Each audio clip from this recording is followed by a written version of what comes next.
Hola, ¿qué tal? En esta ocasión les voy a leer otro texto más de esta serie Historia de la Música, en este caso el primer tomo, el primer volumen que se llama La música en la cultura griega y romana, cuya autoría es de Giovanni Comotti, en una edición realizada la primera edición es de Italia en 1937 y aquí en español la primera edición la hizo Turner Libros y el Consejo Nacional para la Cultura y las Artes en 1999. Voy a iniciar con una nota del autor breve y después empiezo con las consideraciones preliminares, que es el capítulo 1. Nota del autor.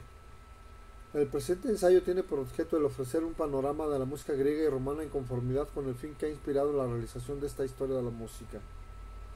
Por esta razón se ha dado preferencia al aspecto histórico-sociológico, manteniendo las referencias históricas y los datos técnicos de la música antigua dentro de los límites permitidos por el carácter de la obra, cuya intención es dirigirse también al público no especialista.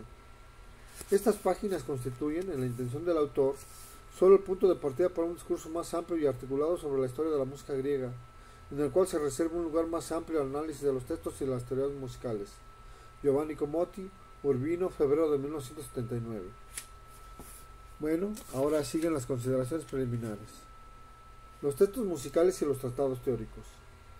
Quien se propone escribir la historia de la música antigua, griega y romana, sabe que deberá afrontar problemas muy distintos a los que se presentan a los estudiosos de la música de otras épocas. De hecho, debe identificar las líneas de evolución y los momentos más significativos de una cultura sin conocer ninguna o casi ninguna de las composiciones que fueron producidas y ejecutadas en aquel periodo.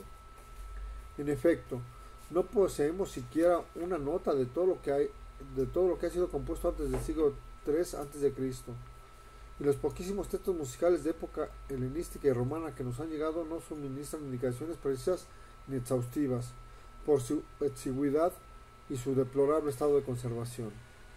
Hasta la mitad del siglo XIX se conocían solo los himnos atribuidos por la tradición a Mesomedes, músico griego de la época de Adriano, siglo II, publicados por B. Galilei en 1581. Y los 6 fragmentos instrumentales insertados como ejemplos en una serie de escritos teóricos anónimos de época tardía, Anónima de Música Escripta Valermiana, compilados en 1841 por Bellerman. Otras composiciones que se hacían remontar a la antigüedad fueron reconocidas como obras de estudiosos de la notación griega que vivieron en la época bizantina o renacentista.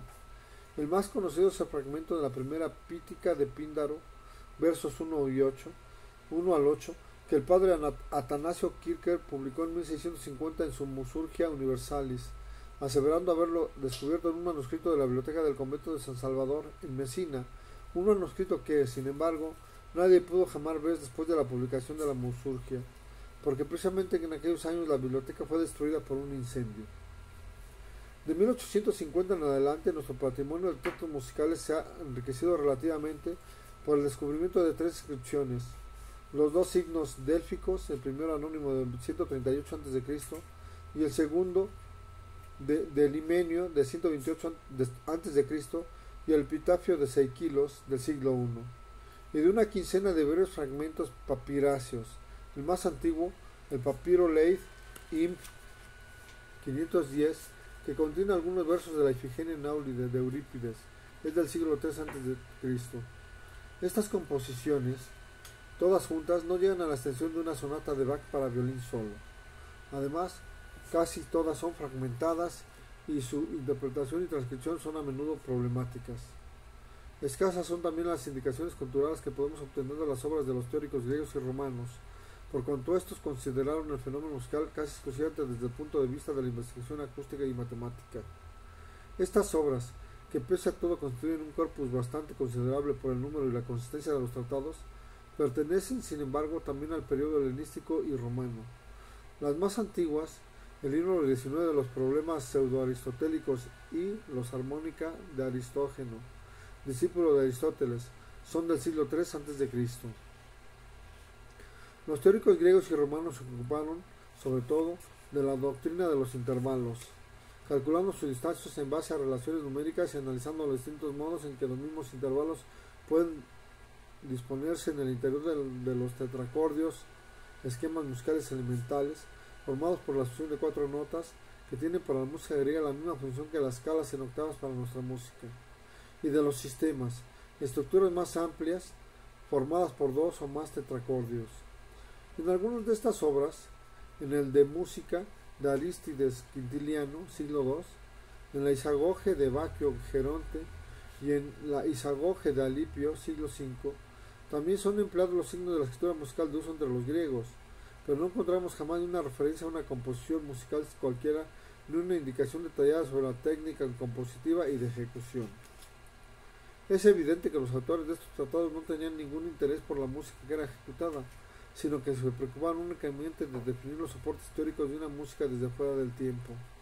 A partir de la actitud de los teóricos se pueden individuar motivaciones en el ámbito de la historia del pensamiento antiguo. De todos modos, sus obras no ofrecen apreciables contribuciones de información para una historia de las culturas musicales griega y romana. Bueno, hasta aquí esta parte del texto de Giovanni Comotti, la música en la cultura griega y romana. Continuamos en otra ocasión. Gracias.